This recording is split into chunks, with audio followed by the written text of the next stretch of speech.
Et bonjour, me voici pour notre lecture hebdomadaire. Je vous avais dit la dernière fois que j'allais débuter un nouveau livre beaucoup plus spirituel.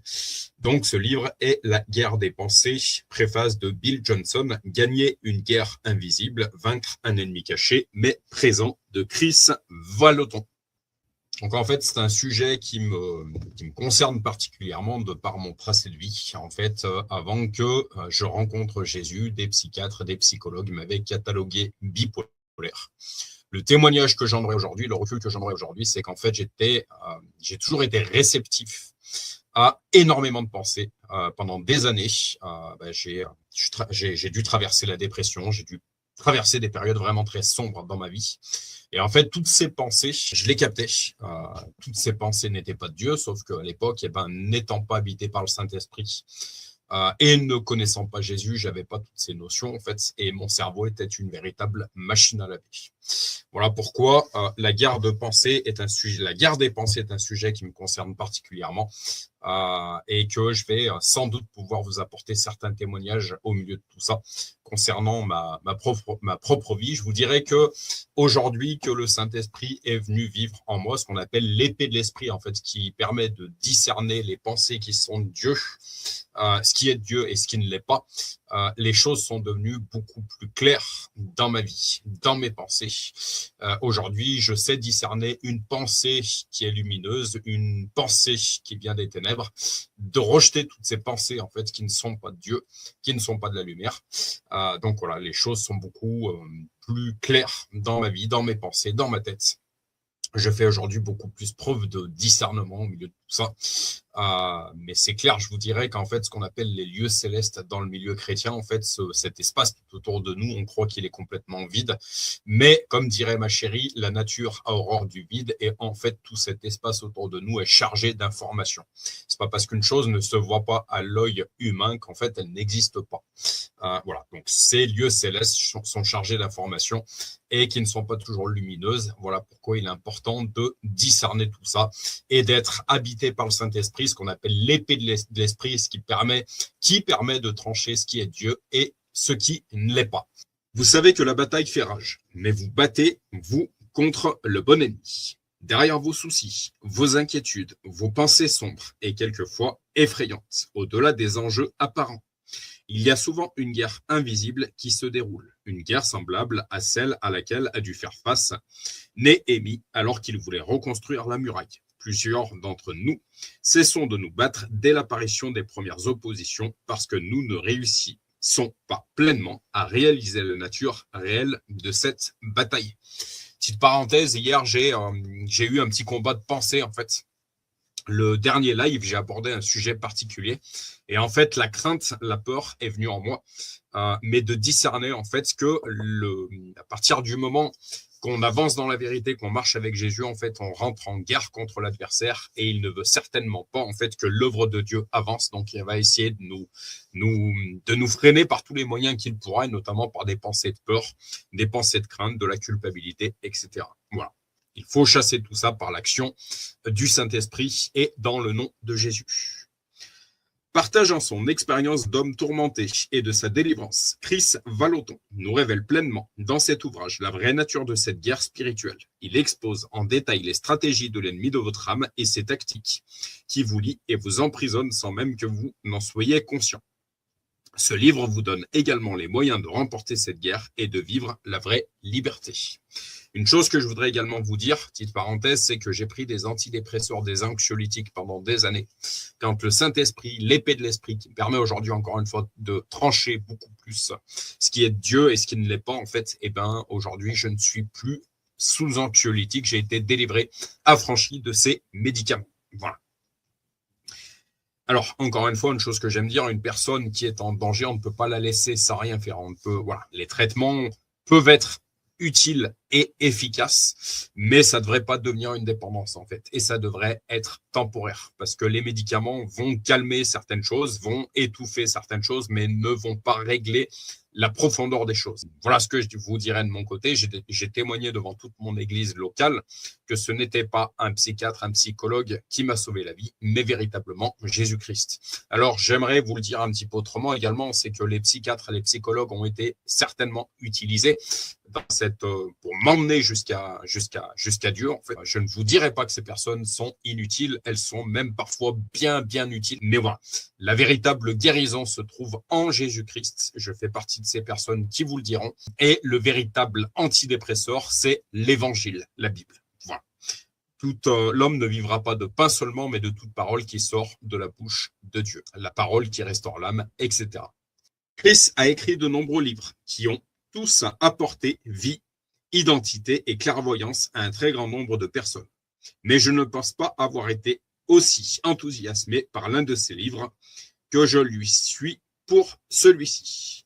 À maintes occasions, j'ai vu venir à moi des gens ayant besoin d'aide et de perspicacité par rapport à leur combat spirituel inhabituel. Ces luttes me rappellent souvent l'histoire de Chris. J'ai encouragé de nombreuses personnes à se procurer une copie du témoignage de Chris. Parce que ceux qui l'écoutent sont transformés. Bill Johnson, auteur Quand le ciel envahit la terre et la puissance surnaturelle d'un esprit transformé. Pasteur principal de Bethel Church, Redding, Californie. Chris Vallotton est un conférencier international de renom et l'auteur de plusieurs best-sellers dont A.V. Rain et The Supernatural Ways of Royalty. Il est pasteur associé à Bethel Church en Californie et cofondateur de Bethel School of Supernatural. Ce livre date de 2012, copyright 2012 par Chris Vallotton, originalement publié en anglais sous le titre Spirit Wars par Chosen, une division de Baker Publishing Group, Grand Rapids, Michigan. L'édition française a été publiée en 2016. Je dédie cet ouvrage à toute personne enchaînée dans une prison spirituelle, désirant la liberté et luttant pour la paix. Que votre âme trouve le repos, votre esprit la paix et votre cœur la joie au fil de votre voyage à travers les pages de ce livre. Préface. Ma femme et moi sommes amis avec Chris et Cathy Vallotton, ainsi que leurs enfants depuis 32 ans. Ils font partie des personnes les plus importantes de notre vie. Nos enfants ont grandi ensemble. Nous avons tout simplement évolué ensemble dans la vie. En fait, ils ont même vécu un temps avec nous pendant la construction de leur maison. J'ai suivi le développement de ce livre, La guerre des pensées, la guerre de l'esprit. Ce que vous tenez entre vos mains est aussi éloigné de la théorie que l'on puisse imaginer. C'est réel, prometteur, et ça donne à réfléchir. Ce livre est tiré d'une vie forgée dans les tranchées, bien que j'aimerais promouvoir une vie où tout est bien, qui finit bien. Je ne peux oublier que nous sommes nés dans une guerre qui a déjà été gagnée. Chris est connu pour son incroyable ministère prophétique et, à juste titre, son impact a maintenant une portée internationale. Une parenthèse que j'aimerais vous faire, c'est qu'en fait, un prophète, c'est quoi? C'est quelqu'un qui reçoit les messages de Dieu et qui les transmet, qui les écrit. Que Dieu me garde humble, mais je pense avoir un don de prophétie. C'est pour ça que je fais partie de ces personnes qui, à l'époque, recevaient énormément d'informations, mais à l'époque, je ne savais pas quoi en faire. Aujourd'hui, je sais beaucoup plus en faire et quoi en faire. Et je vous témoignerai qu'aujourd'hui, je suis à des milliers de pages d'écriture, voilà, de tout ce que j'expérimente avec Dieu. Je reste ébahi devant les portes ouvertes et l'audace de Chris à entrer dans des situations impossibles et apporter un changement pour la gloire de Dieu. Il est aussi connu pour la puissance de son ministère. Peu importe qu'une guérison ou une délivrance soit nécessaire, il gère bien les deux. Il est également reconnu mondialement comme prédicateur extrêmement compétent pour annoncer l'évangile du royaume. L'impact de son don d'enseignement ne sera mesuré que dans l'éternité, mais je pense que les cieux et l'enfer connaissent tous deux bien son nom pour une toute autre raison encore que seules les personnes les plus proches de lui peuvent connaître. Le ciel et l'enfer savent tous deux que quelles que soient les circonstances, Chris Vallotton croit Dieu. Il est véritablement un ami de Dieu. Voir cette histoire se déployer a été par moments un plaisir et d'autres fois douloureux. Mais je ne peux m'empêcher à cet égard de penser à ce passage bien connu dans Romains. J'estime que les souffrances du temps présent ne sauraient être comparées à la gloire à venir qui sera révélée pour nous. Romains 8, 18. Les victoires qui ont suivi Chris à la fois pour sa famille et à travers son ministère, ont renvoyé la douleur impliquée à sa juste place, directement sous les pieds de Chris. Chris a écrit de nombreux livres qui ont tous apporté vie, identité et clairvoyance à un très grand nombre de personnes. Mais je ne pense pas avoir été aussi enthousiasmé par l'un de ces livres que je le suis pour celui-ci. À maintes occasions, j'ai vu venir à moi des gens ayant besoin d'aide et de perspicacité par rapport à leur combat spirituel inhabituel. Ces luttes me rappellent souvent l'histoire de Chris. J'ai encouragé de nombreuses personnes à se procurer une copie du témoignage de Chris sur CD, parce que ceux qui l'écoutent sont transformés. Mais bien que ce CD soit très bon, ce livre est encore plus complet. Il s'empare du cœur du problème quand il est question de conflits spirituels, d'une manière qu'aucun CD ne pourrait jamais effleurer. En outre, ce livre peut être utilisé comme un manuel et lu, relu, encore et encore. Même si Chris est un ami très proche, je ne serais pas aussi passionné par son ministère et ce livre s'il glorifiait la guerre et créait une conscience démoniaque. Mais j'ai observé sa vie. Il refuse, quoi qu'il arrive, de tourner les yeux vers son ennemi. Ils sont tournés vers Jésus, l'auteur et le finisseur de sa foi, de notre foi. Certains disent que les vies des prophètes sont souvent des paraboles. Ils traversent des choses qui apportent un message au corps de Christ. Si c'est vrai, et je crois que ça l'est, alors la liberté de Christ augmentera de façon exponentielle la gloire de Dieu, car le mal que voulait l'ennemi, Dieu l'a transformé en bien. Le libéré est un libérateur. C'est avec un enthousiasme débordant que je vous recommande ce livre, sachant que les fruits ne cesseront d'augmenter jusqu'à ce que Jésus obtienne entière satisfaction. Bill Johnson, auteur de Quand le ciel envahit la terre, et Face to Face, What's Good, pasteur de Bethel Church Reading en Californie. Remerciements. Cathy, merci pour toutes ces laborieuses années où tu es restée à mes côtés pendant que je luttais pour me libérer de mes liens spirituels. Merci pour toutes les fois où tu m'as réveillé en pleine nuit pour prier pour moi. Merci d'avoir cru en moi lorsque j'étais complètement brisé. Et par-dessus tout, merci de m'aimer toute notre vie durant. En ce qui me concerne, c'est marrant, je voudrais dire, parce qu'on parle de Chris, dans ce livre, Chris Vallotton, je surnomme ma femme Chris, notamment c'est l'un des surnoms que je lui donne, Chris, ma mimine. Je voudrais lui dire un énorme merci. J'ai une femme qui a énormément de courage, qui ne m'a jamais abandonné, alors que parfois mes propres parents m'ont abandonné. Ma femme ne m'a jamais abandonné. Elle a toujours été là. Elle est venue me chercher en garde à vue. Elle a été là dans mes moments les plus compliqués, quand des psychiatres justement me faisaient des piqûres pour me calmer. Quand dans ces rendez-vous incessants avec des psychiatres et des psychologues, c'était elle qui était à mes côtés. Voilà. Énorme merci à toi, ma mimine, également un autre surnom que je lui donne. Merci à toi, ma mimine. Je t'aime éternellement. Introduction. J'ai écrit 6 livres avant celui-ci. À chaque fois que vous soumettez un manuscrit à des éditeurs, ils vous posent toujours cette première question. Quelle qualification avez-vous pour écrire ce livre? Je suis certain qu'ils espèrent des lettres post-nominales ou un diplôme de Ivy League. Pour ma part, c'est mon expérience avec le royaume démoniaque qui a inspiré l'écriture de ce livre. Après ma conversion, j'ai été sous l'emprise démoniaque pendant 3 ans. Chiffre 3, encore une fois, le timing divin et le plan de Dieu. J'ai un doctorat en peur, oppression et anxiété, d'où la raison pour laquelle ce livre a été pour moi le plus difficile à écrire. Le problème ne vient pas de ma méconnaissance du sujet, mais plutôt de ma trop bonne connaissance de ce dont je parle. Pour écrire ce livre, j'ai dû revenir sur certaines des pires expériences de ma vie. Néanmoins, j'ai fait cette alliance avec le Seigneur, le jour où il m'a délivré de passer ma vie entière à aider les autres à trouver la liberté. C'est ainsi que j'ai passé les 3 dernières décennies à littéralement aider des milliers de captifs et prisonniers à trouver la délivrance.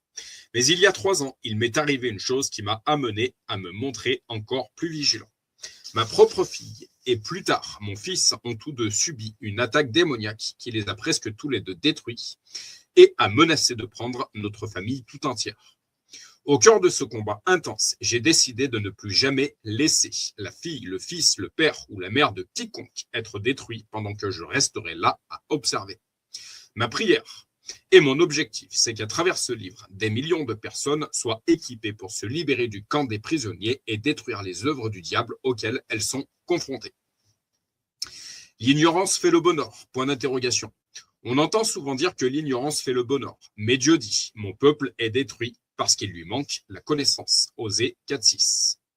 Je suis étonné par le nombre de personnes, y compris les chrétiens, qui ignorent que nous n'habitons pas, mais plutôt cohabitons sur cette planète. L'apôtre Paul nous en a en partie dévoilé ce mystère lorsqu'il écrit « Pour ce qui concerne les dons spirituels, je ne veux pas, frères, que vous soyez dans l'ignorance. » 1 Corinthiens 12, 1.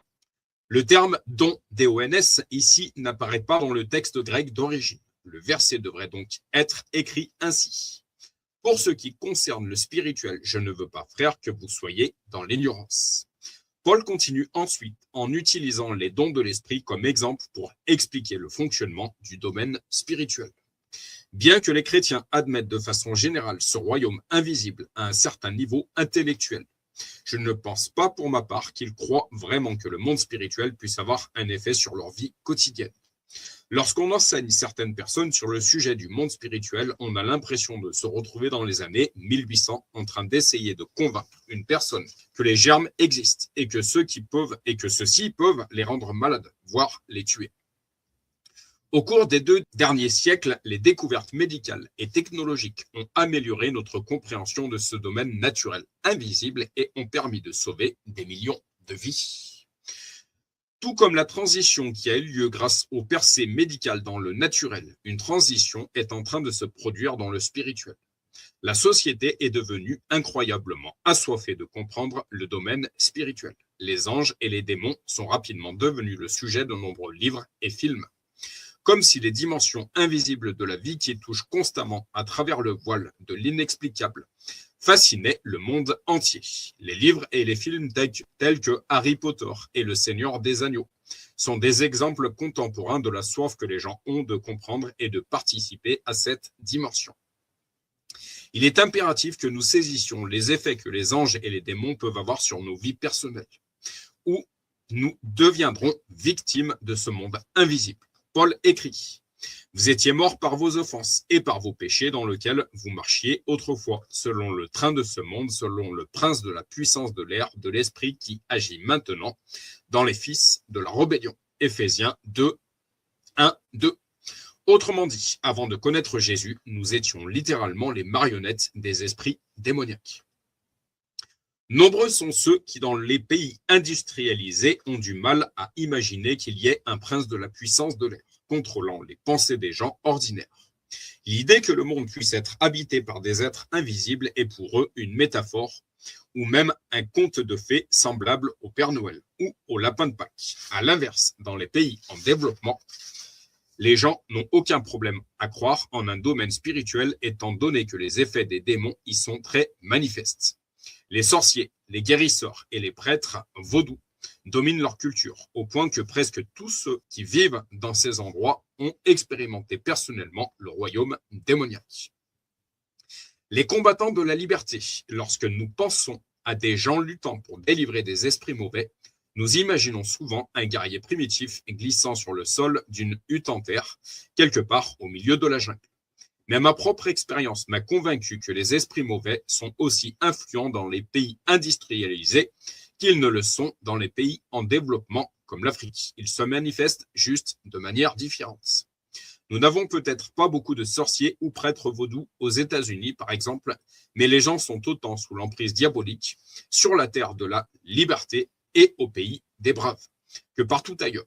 Comprendre comment chasser les démons et faire venir les anges peut faire la différence entre vivre une vie remplie de joie et devenir captif d'un plan diabolique quelconque. Vous pensez peut-être que je suis du genre à voir des démons partout.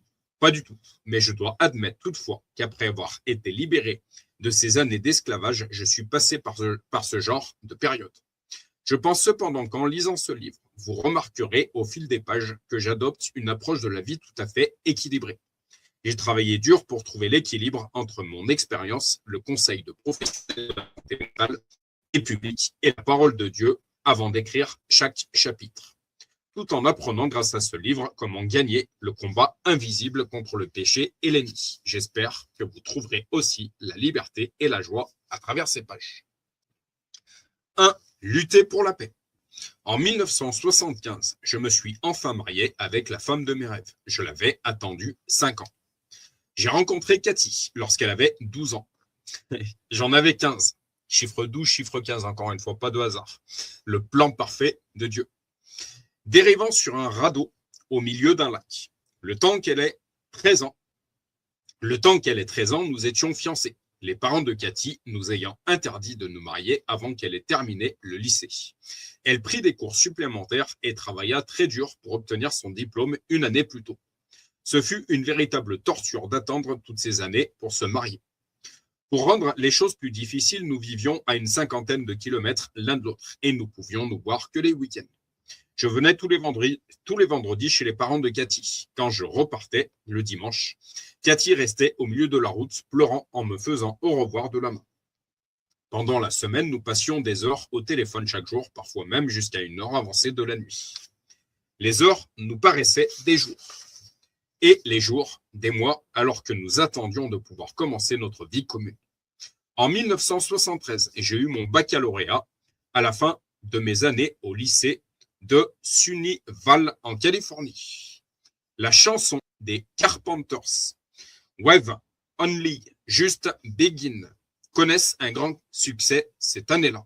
Et c'était le thème de notre album de promotion des élèves de terminale. Ce fut aussi une déclaration prophétique pour Cathy et moi qui venions tout juste de nous convertir quelques mois avant l'obtention de mon diplôme. Nous avions trouvé Dieu dans le mouvement Jésus et nous avions tous deux expérimenté une conversion puissante. Nous étions tellement enthousiasmés par notre foi. Le jour de notre mariage arriva enfin par une chaude journée d'été de juillet. Devant un public de 300 personnes, nous avons prononcé nos vœux et nous sommes embrassés bien trop longtemps pendant que tout le monde applaudissait. Notre navire était enfin lancé sur ce qui allait s'avérer les eaux tumultueuses d'une grande histoire d'amour.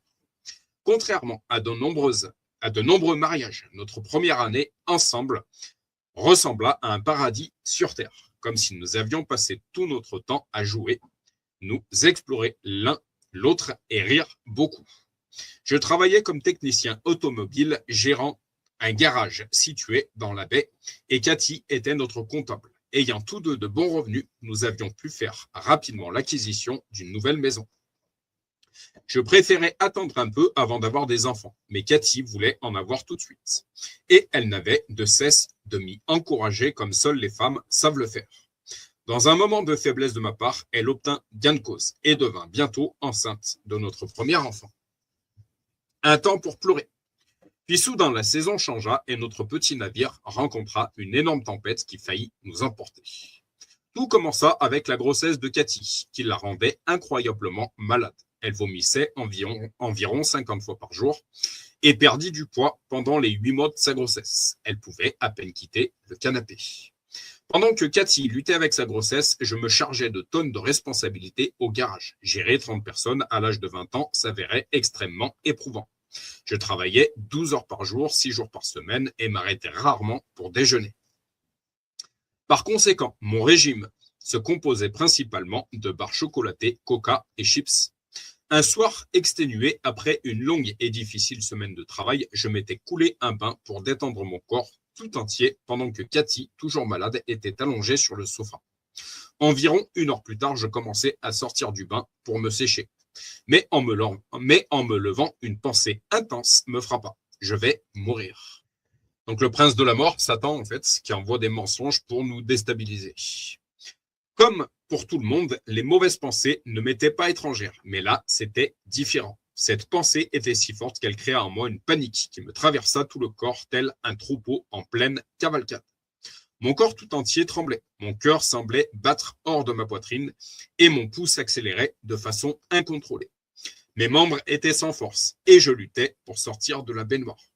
Je retombais dans l'eau, criant désespérément pour que Cathy vienne m'aider. Avec ses 8 mois de grossesse, elle eut beaucoup de mal à s'extirper du canapé. Elle finit par rentrer dans la salle de bain où je reposais Impuissant et effrayé, blanc comme un linge, je pouvais à peine parler. Mais je réussis à bredouiller quelque chose à propos d'une attaque cardiaque. Elle tira de toutes ses forces pour m'aider à sortir de la baignoire et aller jusqu'au sofa. Elle se rendit ensuite à la cuisine pour appeler notre médecin de famille qui était l'un de nos clients au garage. Il me posa quelques questions par l'intermédiaire de Cathy et conclut à une crise d'angoisse et non une attaque cardiaque. J'étais loin de me douter que c'était le début d'un voyage de 3 ans et demi en enfer. En ce qui me concerne, je vous dirais que la crise Covid qu'on a traversée en 2020 a été pour moi la nuit noire de l'âme. Ça a été extrêmement difficile avant que je prenne conscience et que Jésus me sorte de tout ça. Voyager en enfer et appeler le ciel à l'aide. Cette première crise d'angoisse marqua en moi le début d'un état de peur constant. Il me devint très difficile d'aller au travail. J'avais besoin de toutes les forces que je pouvais rassembler pour simplement sortir du lit chaque matin.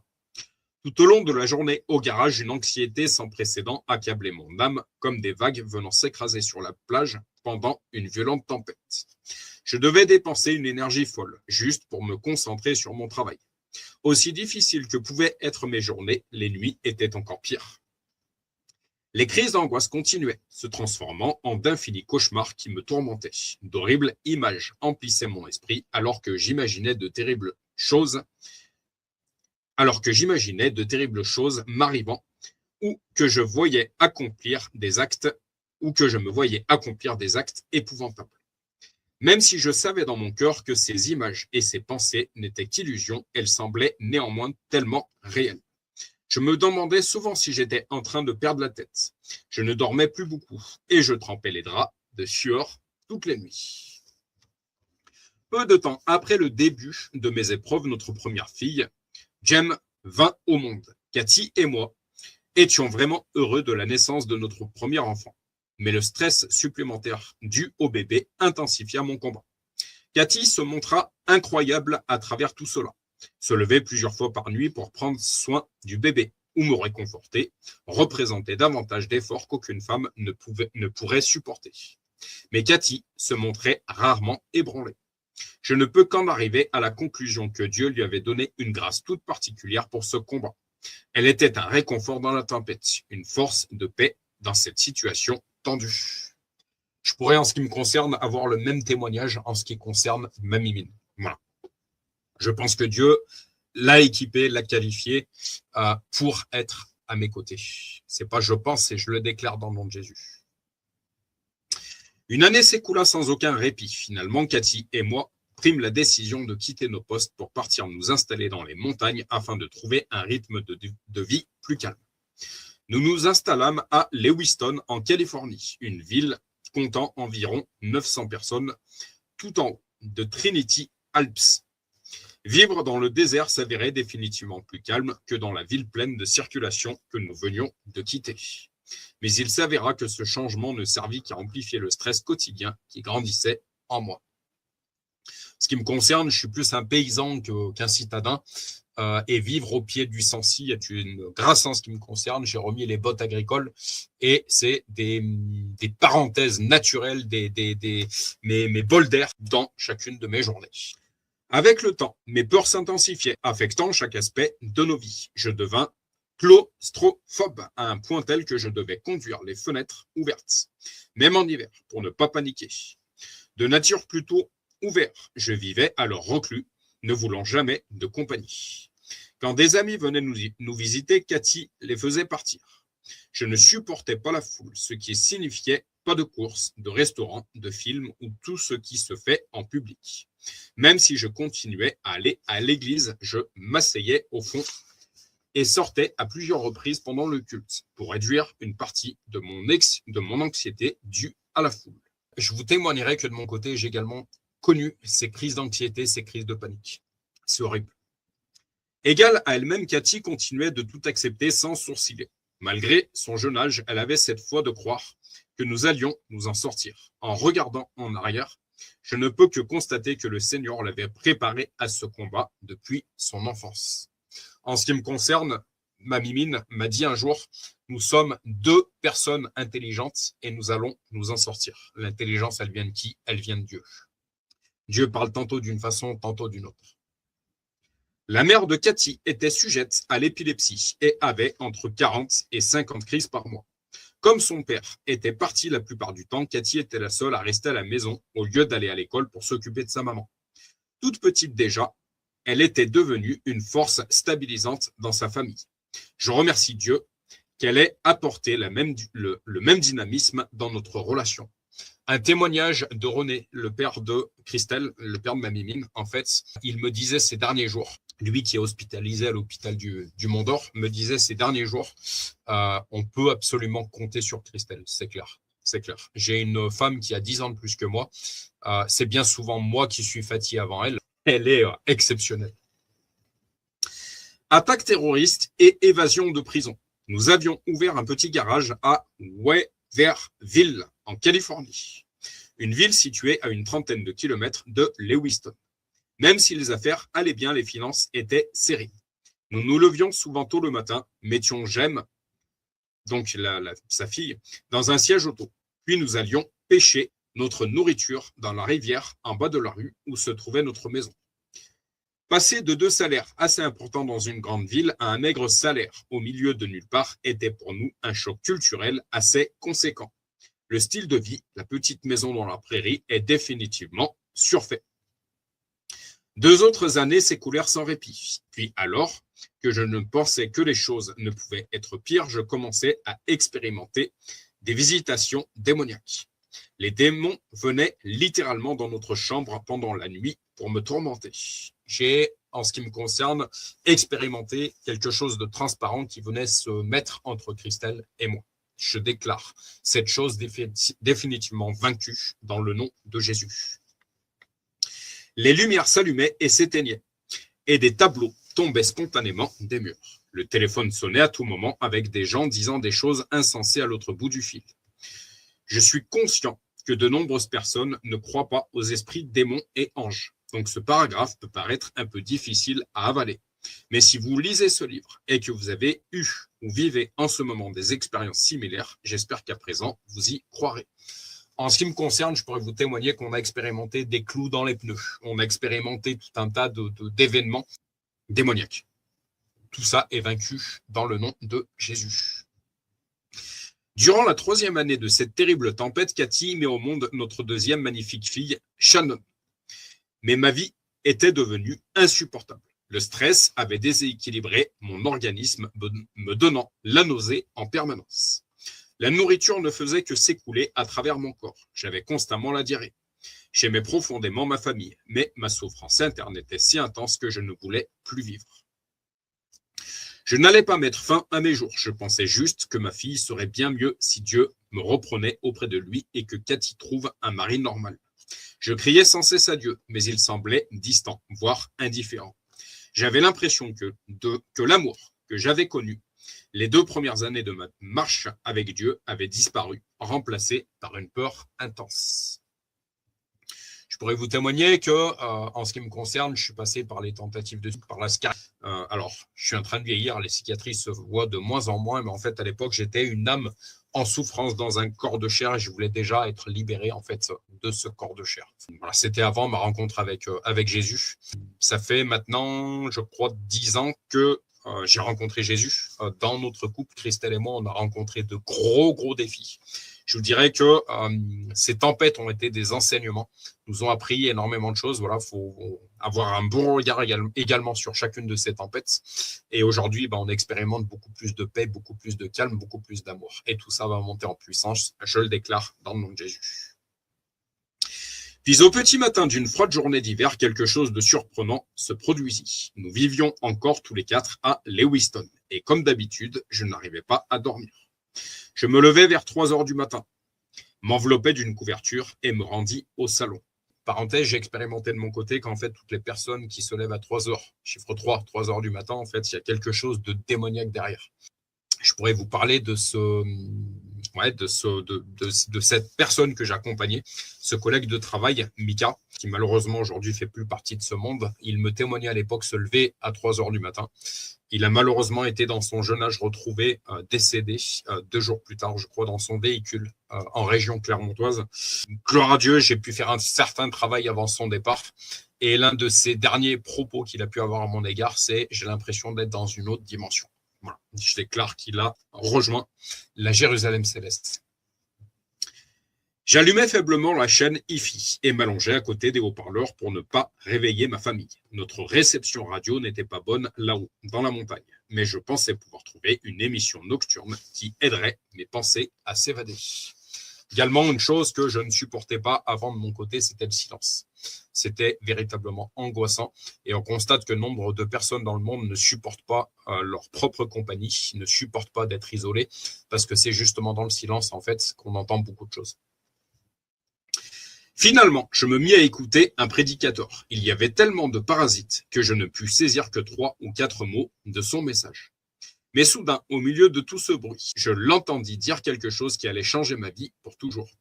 Je peux témoigner que de mon côté, les choses ont évolué également. Je me couche tous les soirs avec un casque anti-bruit sur les oreilles parce que j'ai du mal à m'endormir sinon, parce que comme je dis à ma femme aujourd'hui, ce monde fait bien trop de bruit. Et aujourd'hui, j'aime ce silence et j'ai besoin de ces mises à part, de ces moments de solitude. Parce que ça va beaucoup mieux dans ma vie, il y a beaucoup moins d'anxiété, beaucoup moins d'angoisse. Et j'ai aujourd'hui besoin d'entendre Dieu me parler. En fait. Il cita l'exhortation de Paul à Timothée. Car ce n'est pas un esprit de timidité que Dieu nous a donné. Au contraire, son esprit nous remplit de force, d'amour et de sagesse. De Timothée 1,7. Puis il continua en expliquant. La peur est un esprit. Certains d'entre vous pensez peut-être que vous êtes fous. Vous n'êtes en fait qu'à l'écoute d'un esprit de démence. Une partie de vos pensées ne vous appartiennent pas. Je répète, une partie de vos pensées ne vous appartiennent pas. C'est pour ça qu'il ne faut pas s'accaparer ces pensées noires, démoniaques, négatives. Il faut les laisser traverser, mais surtout pas y prendre part. Je vous dirais que le Saint-Esprit, en fait, est un filtre qui nous permet de discerner ce qui est Dieu, encore une fois, ce qui ne l'est pas. Des esprits mauvais vous parlent en vous transmettant leurs pensées. J'étais sous le choc. On m'avait enseigné que les chrétiens pouvaient souffrir de maladies mentales, mais qu'ils ne pouvaient être sous l'emprise diabolique. Ce que je n'avais pas réalisé jusque cette nuit-là, c'est qu'on ne m'avait pas enseigné comment en sortir. J'éteignis la radio et demandai à Jésus ce que je devais faire. J'entendis immédiatement une voix à l'intérieur de mon esprit me dire « Tu étais à l'écoute d'un esprit de démence et d'un esprit de peur. Dis-leur de partir dès maintenant. » Je vous ai, il me semble, déjà témoigné dans ces audios de ce que j'ai expérimenté. En fait, je suis passé par le spiritisme avant de rencontrer Jésus. Jean-Michel Panier, un évangéliste bien connu qui a plus de 40 ans de marche chrétienne, avait prié pour moi. 3 jours, il a prié 3 fois. Chiffre 3, encore une fois. 3 fois le même jour pour moi. Quand j'étais dans ce spiritisme, en fait, j'avais tout un tas de pans de ma vie, en fait, qui étaient complètement ficelés, c'est-à-dire que ça n'avançait pas d'un point de vue sentimental, d'un point de vue couple, d'un point de vue finance, d'un point de vue mariage, d'un point de vue professionnel, etc. C'était ficelé, en fait. J'en fais part à Jean-Mi, en fait. Il prie une première fois, il prie une deuxième fois. Et en fait, je sens tout un tas de choses remonter au niveau de ma tête et j'entends une voix audible me dire « Tu peux tout quitter, sauf moi ». Aujourd'hui, je vous dirais que c'était cet esprit spirit, cet esprit démoniaque qui tentait de résister, il voulait surtout pas partir. Je demande à Jean-Michel, donc je rappelle Jean-Mi, donc en fait il a prié à distance via une visio. Je rappelle Jean-Michel Panier, je lui dis voilà ce que j'ai vécu, voilà cette voix audible, voilà ce que j'ai entendu, est-ce que tu peux prier une 3e fois? Il a prié une 3e fois pour moi ce jour-là et en fait je me suis retrouvé, j'étais dans mon garage, mon lieu secret où j'écrivais et me retrouvais avec Dieu. J'avais un clic-clac. Lorsqu'il a prié pour la 3e fois, j'ai eu un mal de tête comme je n'avais jamais eu. Et ma femme m'a retrouvé, dans ce lieu avec un mal de tête impossible en fait. Et depuis ces 3 prières, je vous dirais qu'il y a tout un tas de pans de ma vie qui ont commencé à se délier. Et je déclare dans le nom de Jésus que le Saint-Esprit terminera toute bonne œuvre qu'il a débuté en moi, dans mon mariage, dans notre famille. Dans le nom de Jésus, j'ai prié. Amen. Allongé sur le dos à même le sol du salon, je dis d'une voix calme mais confiante. Toi, esprit de peur, et toi, esprit de démence, sortez de moi immédiatement au nom de Jésus. Je ne pouvais rien voir, mais je sentis soudain quelque chose s'élever hors de mon corps. Vous voyez, il a vécu la même expérience que moi. J'avais l'impression qu'une couverture de plomb, comme celle que les dentistes utilisent pendant les radios, s'élevait hors de moi. Mes tremblements s'arrêtèrent complètement. Mon âme fut remplie de paix et mes pensées s'éclaircirent à nouveau. La joie submergea mon cœur et je me mis à éclater de rire pour la première fois depuis plus de 3 ans. Un miracle s'était produit dans ma vie et j'avais hâte de le dire à Cathy et au monde entier. C'est clair que quand Jésus nous a sortis de certaines prisons, on a envie de le dire à tout le monde en fait. Et on ne supporte plus de voir des personnes face à soi qui sont emprisonnées. On veut les sauver, c'est clair. Apprendre à rester libre. Je savais que j'avais expérimenté quelque chose d'incroyable cette nuit-là, même si je ne comprenais pas tout à fait et que j'avais reçu une véritable délivrance. Même si je ne comprenais pas tout à fait que j'avais reçu une véritable délivrance. Le seul ministère de délivrance auquel j'avais été témoin avant cela ressemblait à ces exemples où l'on voit une personne souffrant de crise du genre épileptique entourée de chrétiens assemblés autour de la pauvre âme et criant aux démons de sortir. De telles personnes quittaient souvent ces sessions plus traumatisées par les chrétiens qu'elles ne l'étaient par les démons. Je ne voulais pas ce genre de ministère. Je suis certain qu'il y avait un bon ministère de délivrance dans l'Église, mais je n'en avais pas vu à l'œuvre. Ce que j'avais expérimenté cette nuit-là ressemblait à du matraquage spirituel ou un événement psychosomatique. J'étais délivré. Je pus profiter d'une liberté totale pendant plus d'une semaine. Après 3 années en enfer, je restais surpris d'être ainsi rempli de paix. Je retrouvais la joie, mon appétit revint et tous mes symptômes physiques disparurent. Les visitations démoniaques me quittèrent et pour la première fois depuis des années, je pus dormir toute la nuit. Je fus néanmoins rapidement confronté à cette dure réalité qu'être délivré et rester libre sont 2 choses très différentes.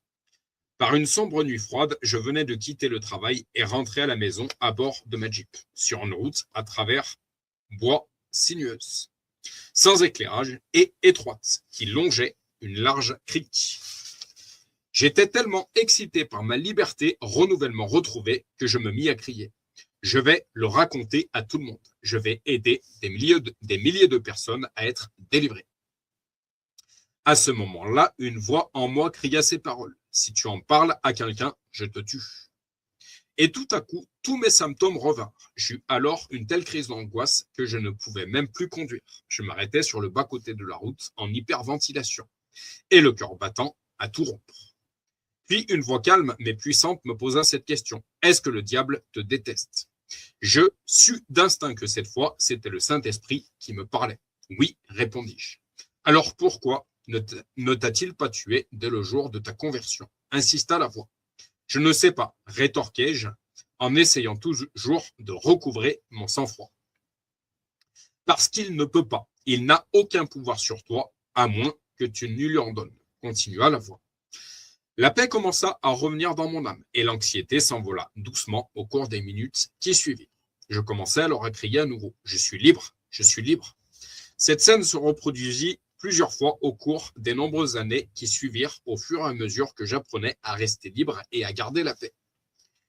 Libre de vivre en paix. Environ 3 décennies ont passé depuis cette nuit fatidique où je m'étais allongé par terre dans notre petite maison, là-haut, dans les bois, et où j'avais retrouvé la liberté.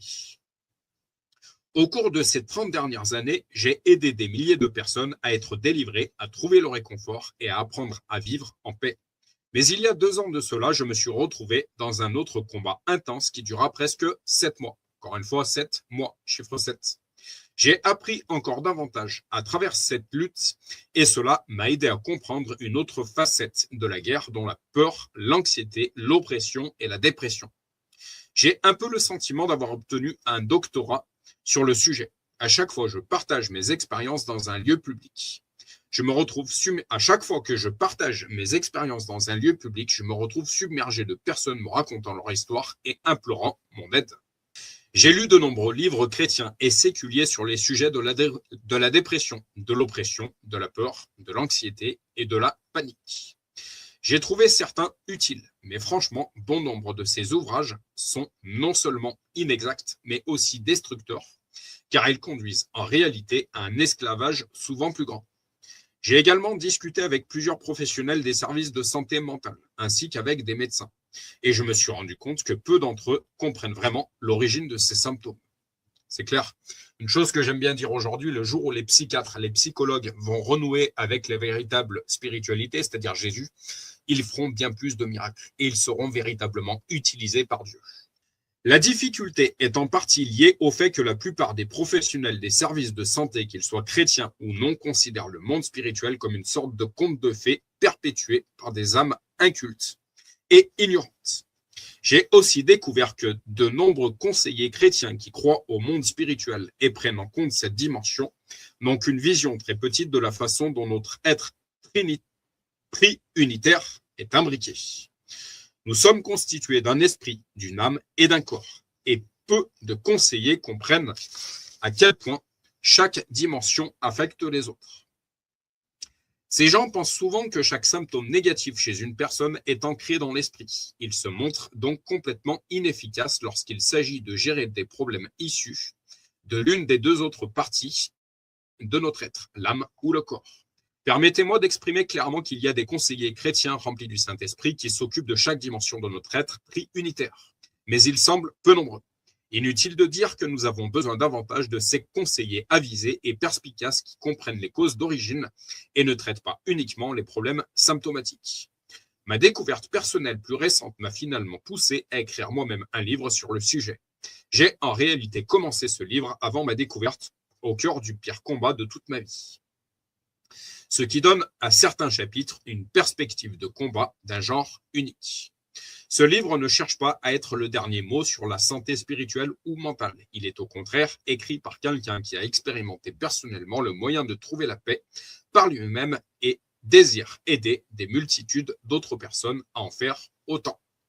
Une chose que j'aime bien dire de mon côté, c'est que on peut parler de foi, on peut parler des Écritures saintes, de la Bible aux gens, mais parler de notre propre témoignage, de ce qu'on a personnellement expérimenté avec Dieu, est encore plus puissant. C'est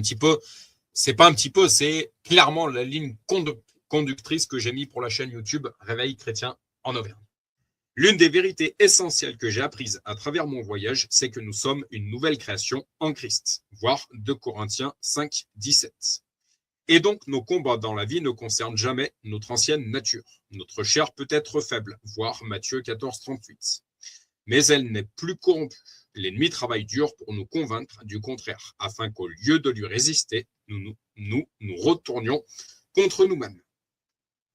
L'autosabotage est le dénominateur commun de toute forme d'anxiété et dépression, qu'elle soit ancrée dans le corps, l'âme ou l'esprit. L'objectif premier de ce livre est de vous aider à comprendre comment nous nous sabotons nous-mêmes, de vous donner la sagesse pour pouvoir vous libérer de ces modèles destructeurs et de vous communiquer le courage pour affronter les véritables combats de la vie. Combats que vous êtes faits pour gagner.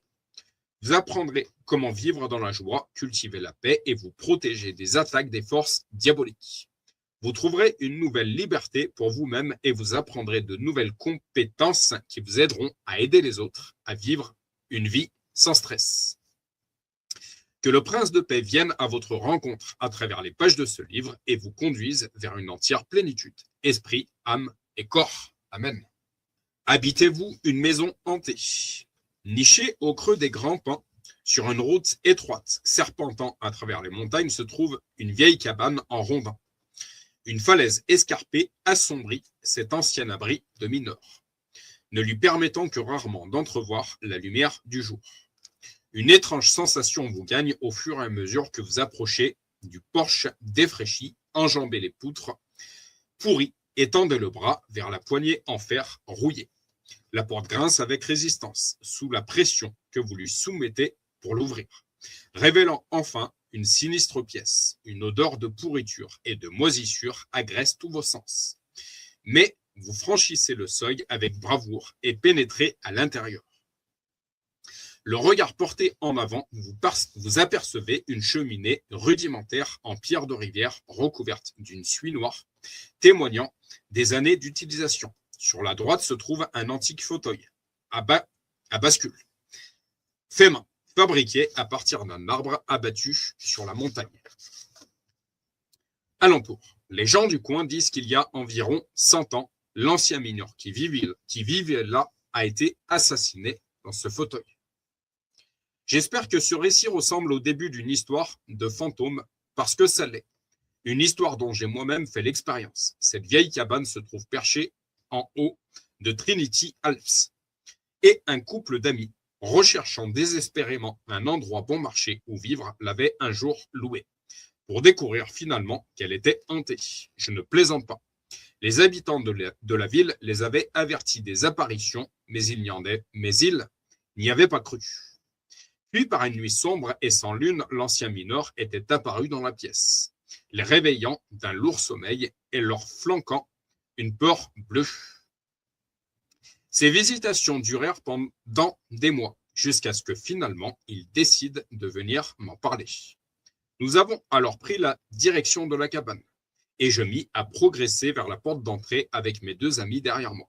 La peur lourde et palpable, comme un épais brouillard, s'immisça dans mes pensées, alors que je pénétrais la pièce sombre, quand tout à coup, il apparut. « Ah !» m'écriai-je en frémissant. Je sentis les cheveux à l'arrière de ma tête se dresser. Mais ce qui se produisit ensuite changea pour toujours ma vision du royaume spirituel. Je fus immédiatement assailli par la pensée suivante. Ce n'est pas le vieux mineur qui est revenu d'entre les morts pour terrifier mes amis. C'est un démon se faisant passer pour le défunt. C'est là le piège du spiritisme, ce qui est l'invocation des esprits. On croit que c'est notre défunt, notre cher disparu qui nous répond. Non, non, non. Satan se déguise en ange de lumière. Satan est le prince des menteurs. Ne jouez pas avec ça. Cette révélation libéra en moi un sentiment nouveau d'autorité. J'ordonnai avec force aux démons malfaisants de quitter l'endroit et de ne jamais revenir. Mes amis observaient totalement terrifiés les 2 royaumes qui luttaient pour obtenir victoire dans cette minuscule pièce. Mais en l'espace de quelques minutes, le démon s'en alla et la vieille cabane retrouva son calme. Chasser un cadavre. Mon histoire de fantôme confirme une puissante réalité, la vérité que Paul enseigne dans Éphésiens. Car nous n'avons pas lutté contre la chair et le sang, mais contre les dominations, contre les autorités, contre les princes de ce monde de ténèbres, contre les esprits méchants dans les lieux célestes. Éphésiens 6:12, italique, ajouté. J'ai pourtant remarqué que nombre de croyants sont devenus la proie de ce même simulacre démoniaque qu'ont expérimenté mes amis.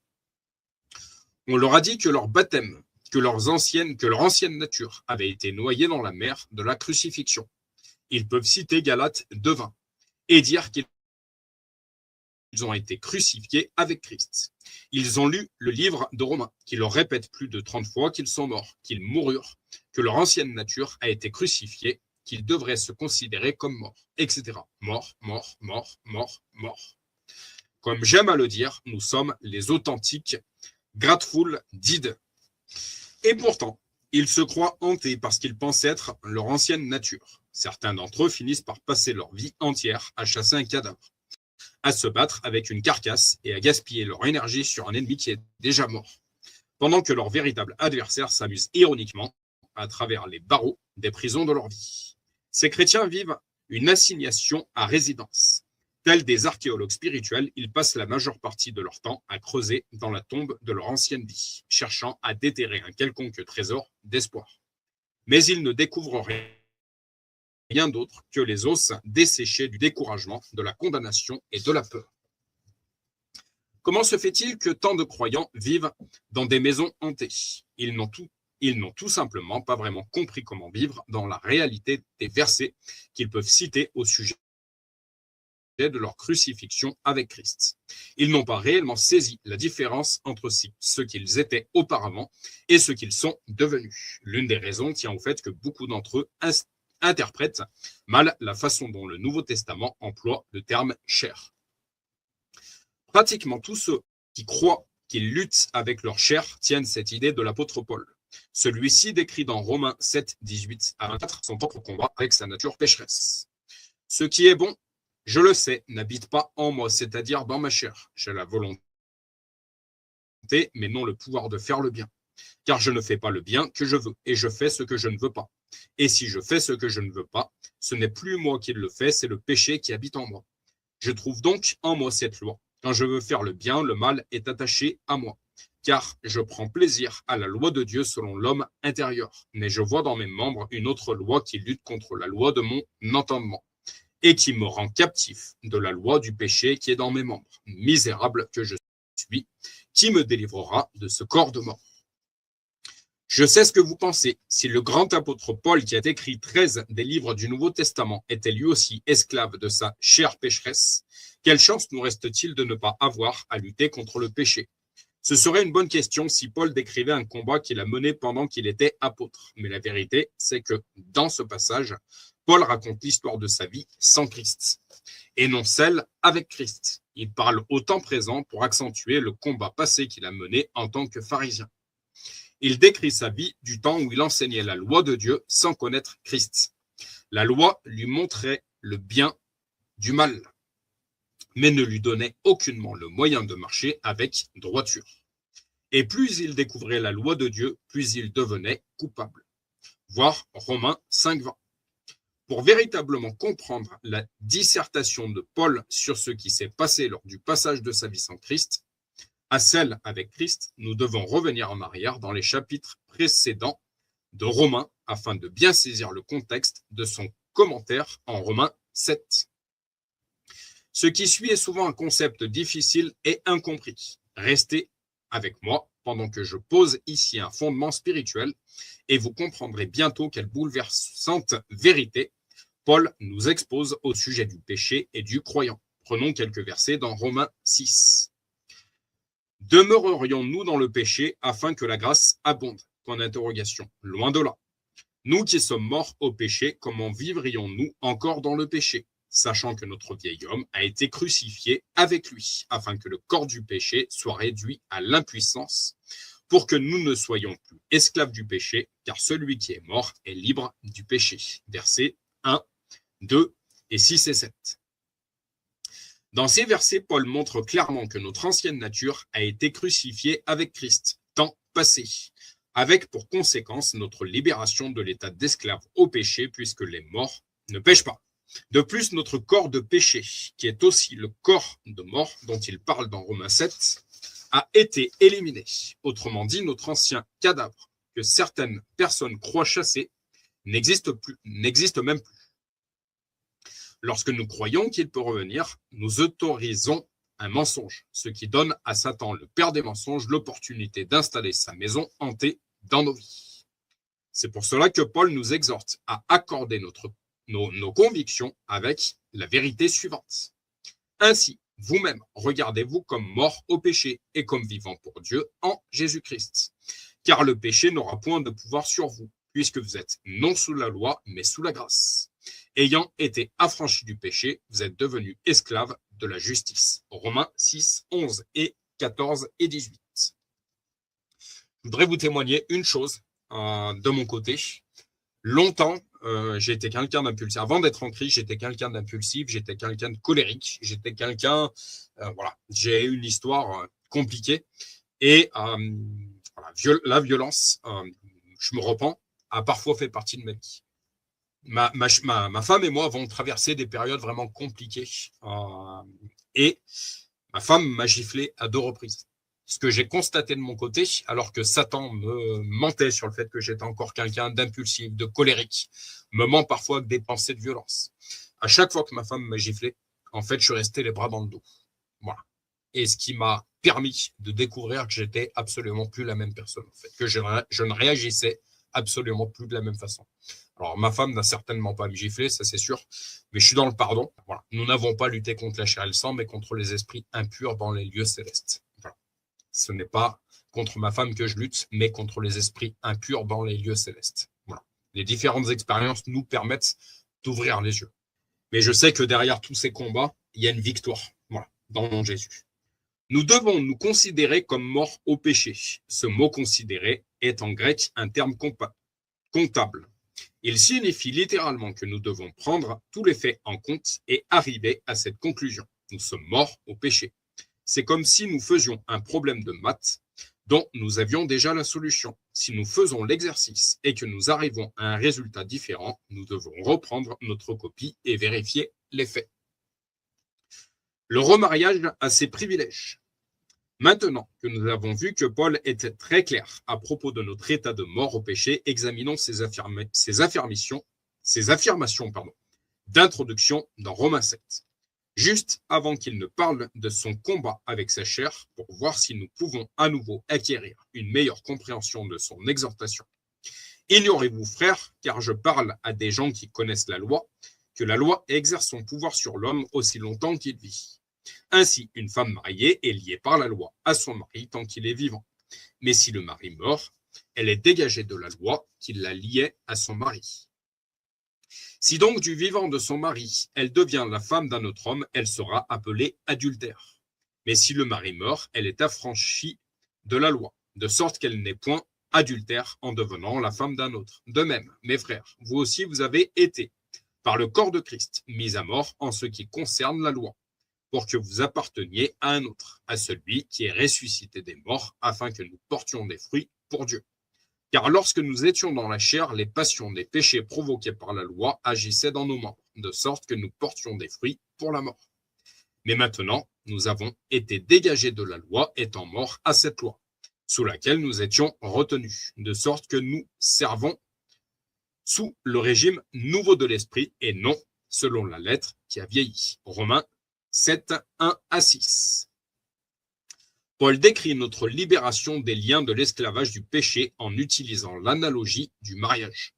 Le mariage, comme la loi, est une alliance uniquement annulée par la loi. Si une femme divorce de son mari et épouse ensuite quelqu'un d'autre, la loi dit qu'elle est adultère. Mais si son premier mari meurt et qu'elle se remarie, elle n'est pas adultère, parce que la mort de son mari a délié les liens qui les unissaient. Comment l'analogie de Paul peut-elle s'appliquer à nous? La loi, l'ancienne alliance, était notre premier mari. Mais dans notre cas, c'est nous qui sommes morts. Quand Christ est mort sur la croix, nous sommes morts avec lui, et notre alliance avec la loi a pris fin.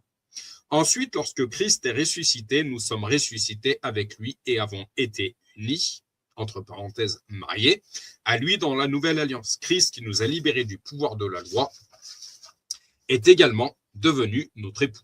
Et dans ce nouveau mariage, nous ne sommes plus liés aux exigences de l'ancien mariage.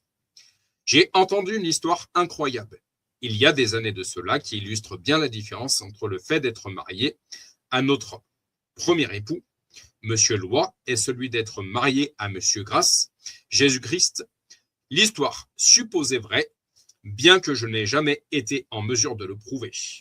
Une magnifique jeune femme épousa un jour son amour d'enfance. Immédiatement après le mariage, son mari se révéla un tyran colérique et méchant. Assis sur le lit le soir de leur lune de miel, il lui rendit une liste des obligations et responsabilités qu'il exigeait qu'elle remplisse en tant qu'épouse. Elle passa les 10 années suivantes à essayer de se conformer à toutes ces règles. Mais elle ne parvint jamais à être à la hauteur. Puis un jour, son mari tomba raide mort, suite à une crise cardiaque. Quelques années plus tard, la jeune femme se maria à nouveau. Cette fois-ci, elle épousa un véritable prince. Il l'aimait et lui prodiguait toute son affection. Ils vécurent un formidable mariage. De nombreuses années passèrent et un jour, qu'elle nettoyait son vieux trousseau, elle trouva et parcourut la liste que son premier mari lui avait donnée le soir de leur lune de miel. En relisant ses exigences, la panique commença à gagner son cœur. Quand soudain une chose incroyable se produisit. Elle venait de réaliser que toutes ces exigences qu'elle n'avait jamais réussi à remplir lorsqu'elle était mariée à son méchant époux correspondaient à ce qu'elle faisait naturellement depuis des années par amour pour son prince. C'est clair. Une chose que je dis aujourd'hui à beaucoup de personnes, c'est qu'en fait, je sers un Dieu de grâce, je sers un Dieu d'amour et pas un Dieu de jugement et de condamnation. C'est précisément ce que Paul veut dire dans Romains 7. Il raconte la terrible sensation d'esclavagisme qu'il avait expérimentée lorsqu'il vivait sous une panoplie de règles, mais ne connaissait pas son amant. Il a écrit ces lignes pour nous aider à comprendre l'extraordinaire contraste entre l'ancien et le nouveau mariage. Nouvel esprit, nouvelle âme et nouveau corps. Paul entame Romains 8 en nous montrant à quel point nous sommes différents maintenant de ce que nous étions alors, liés à un autre homme. Notre être triunitaire, corps, âme et esprit, a subi une transformation radicale. En effet, la loi de l'esprit de vie en Jésus-Christ m'a affranchi de la loi du péché et de la mort, car chose impossible à la loi, parce que la chair la rendait sans force. Dieu a condamné le péché dans la chair en envoyant, à cause du péché, son propre Fils dans une chair semblable à celle du péché. Ceux, en effet, qui vivent selon la chair s'affectionnent aux choses de la chair, tandis que ceux qui vivent selon l'esprit s'affectionnent aux choses de l'esprit. Et l'affection de la chair, c'est la mort, tandis que l'affection de l'esprit, c'est la vie et la paix. Car l'affection de la chair est inimitié contre Dieu, parce qu'elle ne se soumet pas à la loi de Dieu, et qu'elle ne le peut même pas. Or, ceux qui vivent selon la chair ne sauraient plaire à Dieu. Pour vous, vous ne vivez pas selon la chair, mais selon l'esprit. Si du moins l'esprit de Dieu habite en vous. Si quelqu'un n'a pas l'esprit de Christ, il ne lui appartient pas. Et si l'esprit de celui qui a ressuscité Jésus d'entre les morts habite en vous, celui qui a ressuscité Christ d'entre les morts en rendra aussi la vie à vos corps mortels par son esprit qui habite en vous. Car tous ceux qui sont conduits par l'esprit de Dieu sont fils de Dieu. Et vous n'avez point reçu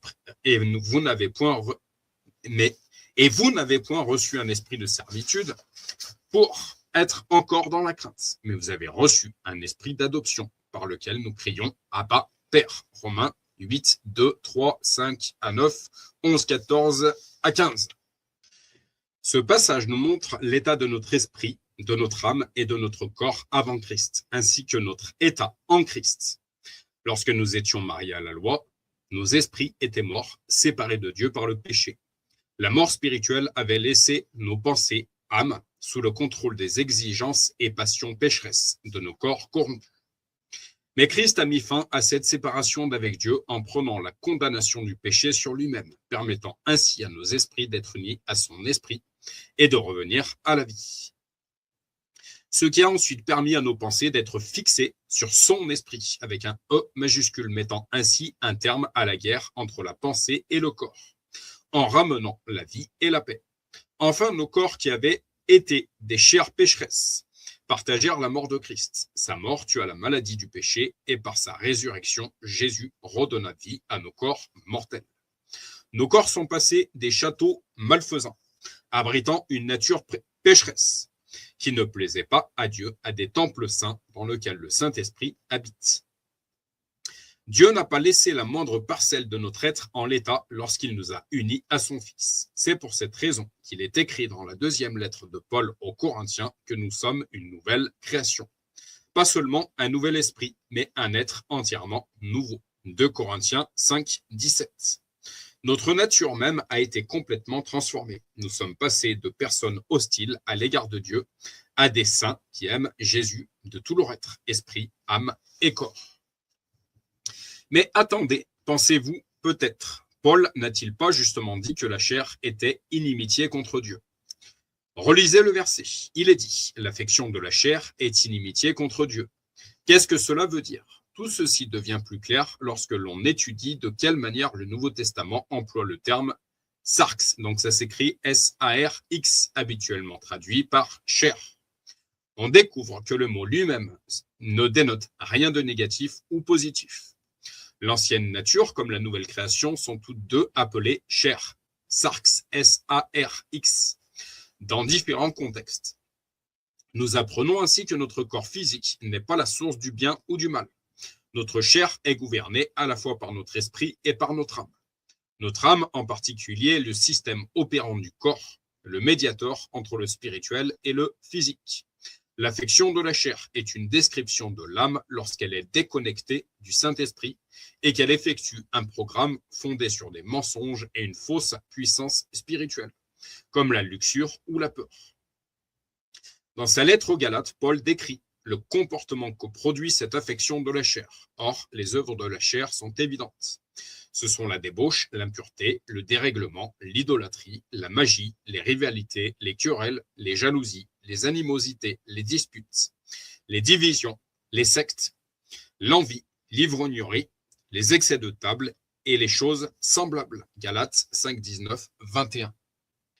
Mais encore une fois, quand nos esprits ont été ressuscités en Christ, nos âmes ont été libérées de la tyrannie des affections de la chair. Nous avons maintenant la liberté et la responsabilité de fixer nos pensées sur les choses de l'esprit. Lorsque nos pensées sont fixées sur l'esprit, nous ne sommes plus contrôlés par nos passions physiques. Au contraire, nous avons le pouvoir de diriger nos corps conformément à leurs véritables valeurs et objectifs spirituels. Tout d'abord, Paul nous enseigne que nous devons nourrir et prendre soin de notre chair, car jamais personne n'a haï sa propre chair, mais il la nourrit et en prend soin comme Christ le fait pour l'Église, parce que nous sommes membres de son corps. Éphésiens 5, 29, 30. Le terme grec employé ici pour prendre soin est talpo, T-H-A-L-P-O, le même que celui traduit par tendre soin dans 1 Thessaloniciens 2,7. Nous avons été pleins de douceur au milieu de vous, de même qu'une nourrice prend un tendre soin de ses enfants. Si la chair de notre nouvelle création était opposée à Dieu, la Bible ne nous enseignerait certainement pas de prendre soin comme une mère prend tendrement soin de son enfant. En prendre soin. D'autre part, Paul lit dans Romains 6,13 d'offrir vos membres à Dieu comme des instruments de justice. Et dans Romains 12,1 d'offrir vos corps comme un sacrifice vivant, saint et agréable à Dieu. Si vous avez lu l'Ancien Testament, vous savez que les seules choses qui pourraient servir d'instrument ou de sacrifice pour l'adoration envers Dieu étaient celles qui avaient été purifiées et lavées. Il aurait été impossible pour les Juifs de Rome à qui Paul écrivait cette lettre de ne pas voir l'implication de ces versets. Nos corps sont lavés et purifiés en Christ. Auto-illusion. Passons au côté pratique. Peut-être êtes-vous en train de vous dire, si nous sommes réellement de nouvelles créations et que nous ne luttons plus contre la chair, alors comment se fait-il que les croyants pêchent encore? Cela ne signifie-t-il pas que nous avons encore une nature pécheresse? Laissez-moi vous poser cette question. Adam et Ève avaient-ils une nature pécheresse au moment de la chute? La réponse est non. Adam et Ève ont prouvé que vous n'avez pas besoin d'une nature pécheresse pour pécher. Quand Dieu créa Adam, mâle et femelle, il regarda tout ce qu'il avait créé et il dit que tout était très bon. Genèse 1, 31. Si Adam et Ève avaient eu une nature pécheresse, Dieu n'aurait pas pu dire d'eux qu'ils étaient très bien. Ce qui prouve que vous n'avez pas besoin pour pécher que d'une volonté libre et de la capacité à croire un mensonge. Tous les croyants possèdent ces qualités. C'est pourquoi l'apôtre Jean nous enseigne de ne pas nous mentir à nous-mêmes par rapport à ce que nous étions avant d'être lavés du péché et sur ce que nous sommes devenus après avoir été lavés. Si nous disons que nous n'avons pas de péché, nous nous séduisons nous-mêmes et la vérité n'est point en nous. Si nous confessons nos péchés, il est fidèle et juste pour nous purifier de toute iniquité. Mes petits enfants, je vous écris ces choses afin que vous ne péchiez point. Et si quelqu'un a péché, nous avons un avocat auprès du Père, Jésus-Christ, le juste. 1 Jean 1, 8, 9 et 2. Jean explique clairement que nous venons tous à Christ comme des personnes qui ont péché. Ce qui veut dire que nous avons une tendance à pécher. Après tout, Dieu ne sauve que les pécheurs, peu importe si les gens se montrent gentils, attentionnés, généreux ou amicaux. Ils restent fondamentalement enclins à faire le mal, s'ils ne connaissent pas Jésus. Nous pouvons donc nous tromper dans un premier temps en disant que nous n'avons commis aucun péché nécessitant le pardon. Mais Jean écrit cette lettre dans le but que nous ne péchions pas, ce qui est possible uniquement si la purification que nous avons reçue en Christ a enlevé notre propension à pécher. C'est ce que nous vivons en tant que nouvelle création par l'intermédiaire de l'expérience du baptême. Notre ancienne nature est noyée et nous ressortons de l'eau avec un nouvel esprit, un esprit qui s'écrit Abba Père. Au fin fond de notre être, nous devenons alors de merveilleuses personnes qui aiment profondément notre Père céleste et le désirent exactement comme Jésus-Christ. Aucun mal n'est présent en nous. Nous avons maintenant un cœur céleste. En fait, Dieu a tant fait pour nous préparer à une vie sainte que si, et non pas quand, nous péchons, nous avons besoin d'un avocat pour nous aider à plaider notre cause. Donc, après avoir confessé nos péchés, nous pouvons encore nous tromper nous-mêmes en disant que nous connaissons Dieu tout en continuant de pratiquer le péché. Et c'est tout à fait ce que nous faisons lorsque nous adoptons cette conviction que nous restons pécheurs par nature. Si nous croyons que nous sommes pécheurs, alors nous continuerons à pécher. C'est une clé, ça. Je le redis. Si nous croyons que nous sommes pécheurs, alors nous continuerons à pécher. De prendre conscience, en fait, de notre nouvelle identité. C'est pour cela que Jean nous enseigne à croire que nous ne pécherons pas si nous apprenons à demeurer en Christ. Il est écrit ceci. Quiconque demeure en lui ne pratique pas le péché. Quiconque pratique le péché ne l'a pas vu et ne l'a pas connu. Quiconque est né de Dieu ne pratique pas le péché parce que la semence de Dieu demeure en lui. Et il ne peut pécher parce qu'il est né de Dieu. 1 Jean 3, 6 et 9.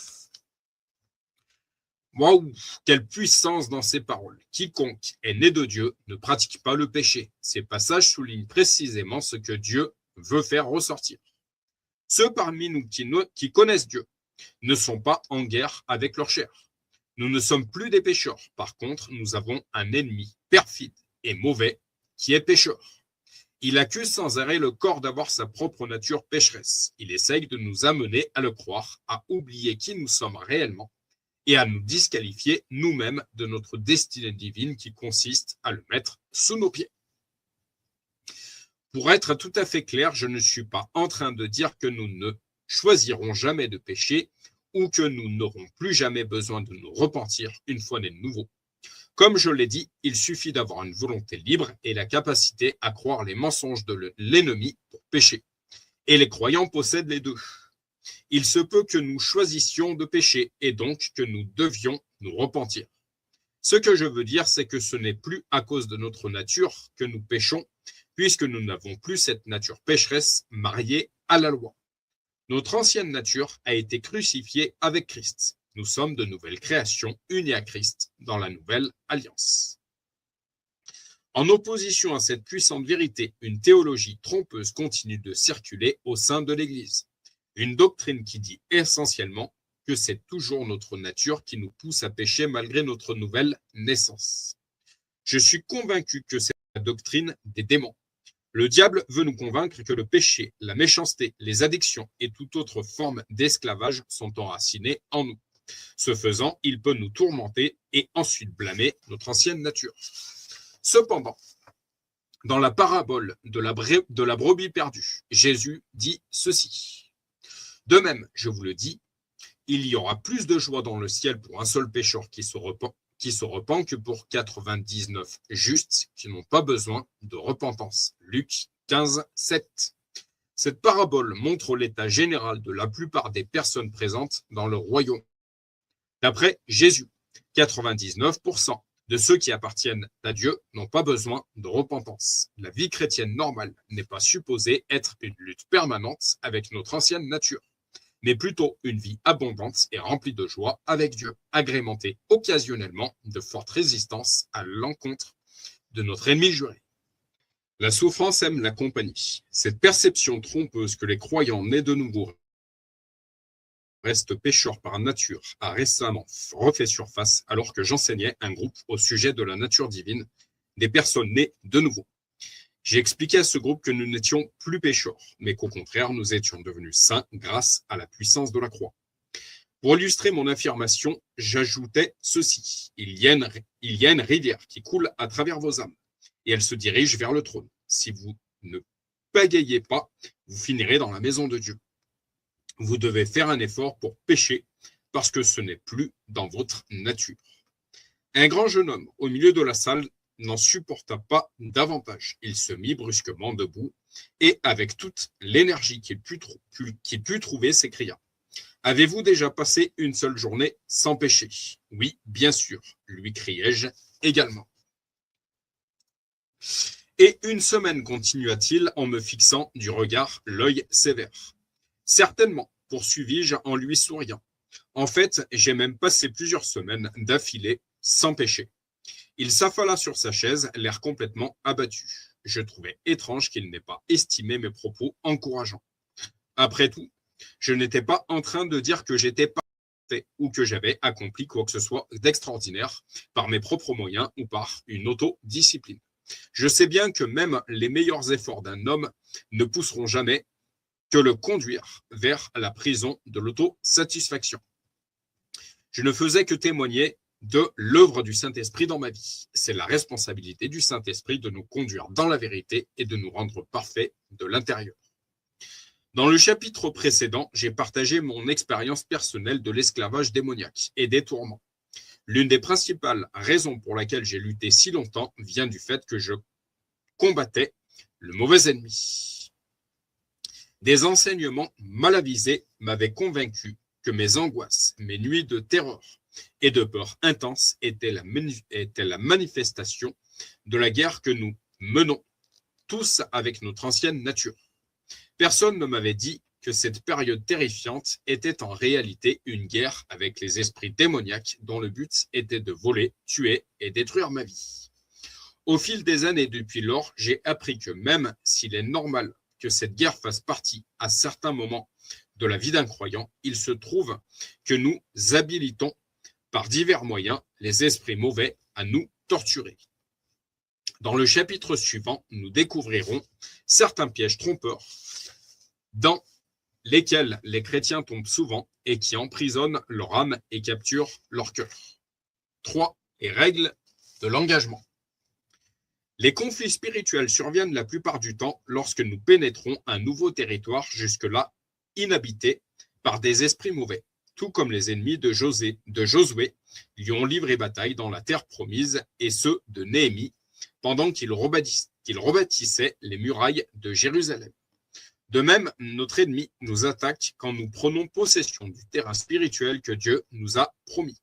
Cependant, la majeure partie des chrétiens ne se rendent absolument pas compte que la résistance qu'ils rencontrent en entrant dans les promesses de Dieu fait en réalité partie d'une guerre spirituelle. Ils battent en retraite au premier signe de conflit parce qu'ils ne reconnaissent pas la véritable source du combat ou de quelle manière est gérée une guerre dans le royaume invisible.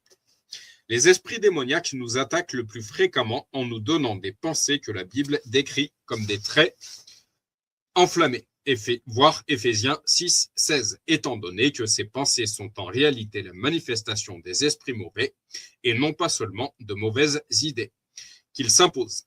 Autrement dit, nous sommes poussés à accomplir l'acte que nous avons en tête, même si ces idées sont contraires à notre nouvelle nature. Et ensuite, ces mêmes esprits nous accusent d'être à l'origine de ces pensées et pulsions. Si nous croyons leurs accusations, nous perdons confiance en notre identité et nous égarons dans des émotions telles que la dépression, l'anxiété et le dégoût de soi. L'ennemi et sa cohorte attaquent aussi nos imaginations en inspirant de terribles visions ou images qui luttent contre nos pensées et peuvent s'avérer profondément troublantes. En particulier si nous ne comprenons pas la source de ces assauts. La même impulsion qui accompagne les pensées mensongères accompagne généralement aussi ces visions trompeuses. Certaines personnes expérimentent des guerres sans aucune pensée ou image en leur être intérieur, mais avec d'horribles sensations.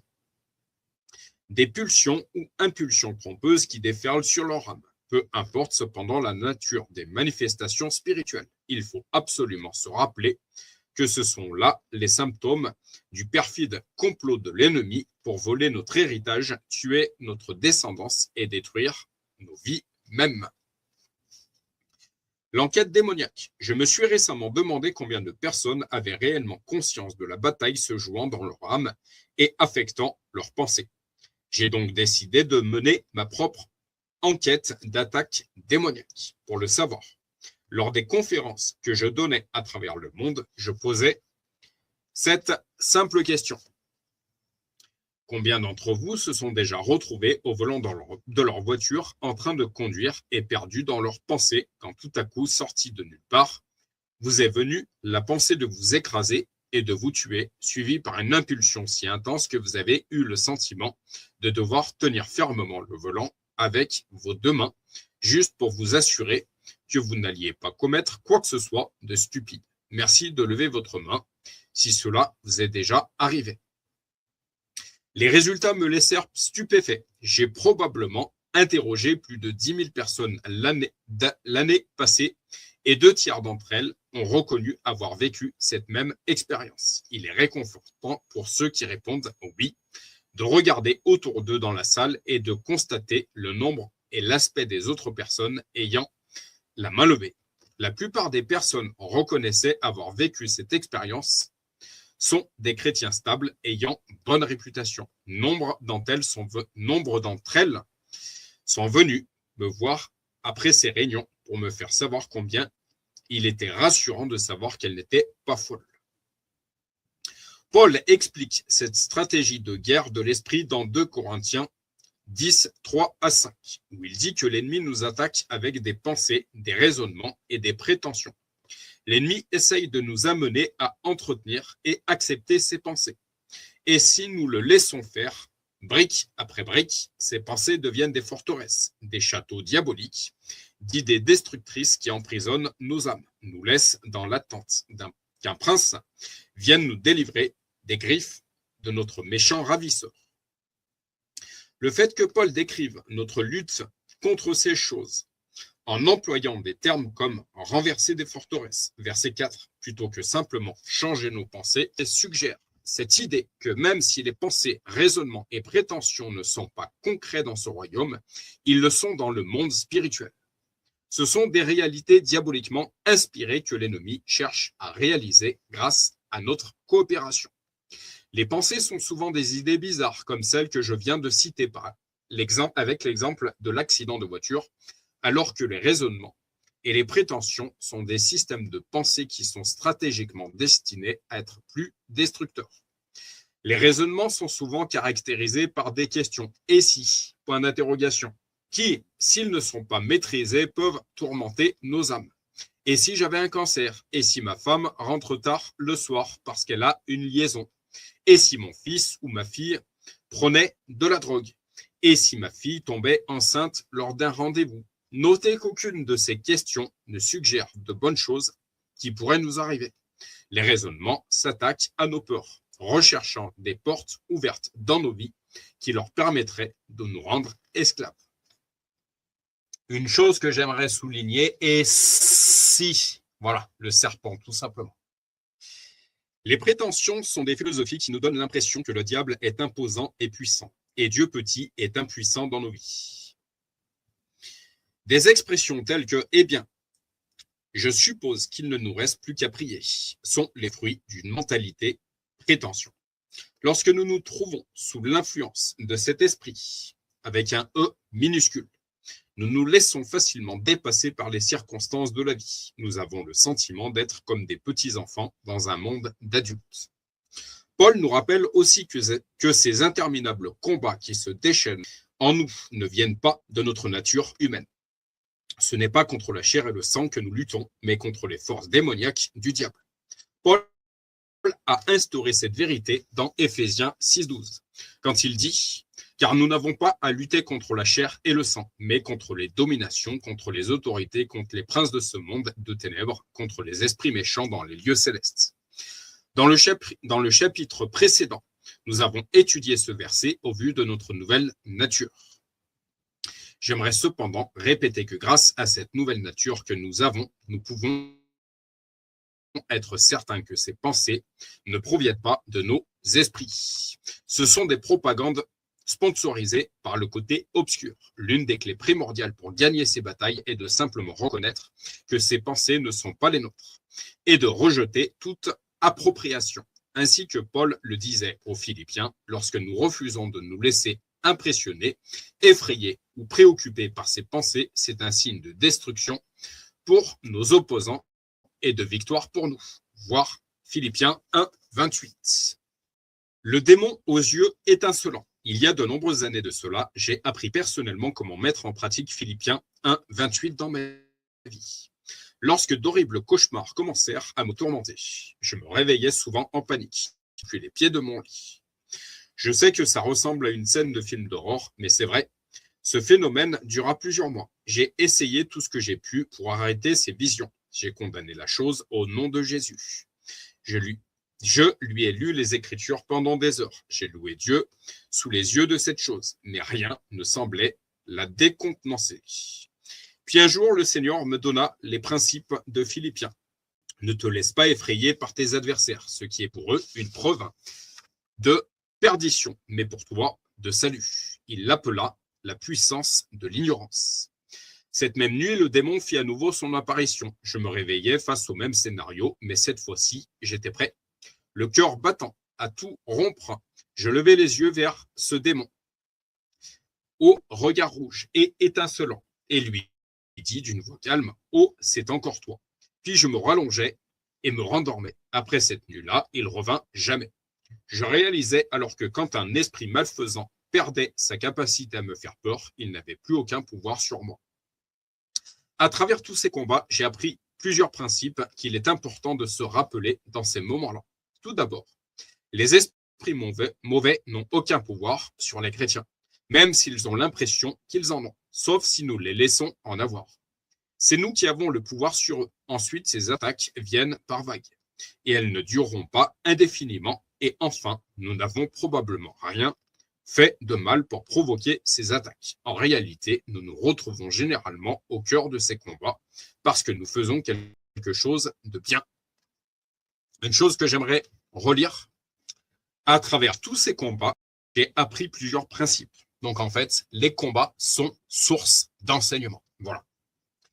Voilà pour cette lecture d'aujourd'hui. Nous continuerons la semaine prochaine à s'engager dans le conflit, restauration stratégique, raisonnement mensonger, la guerre, une affaire de famille. Voilà l'arme du sentiment d'importance, etc., etc.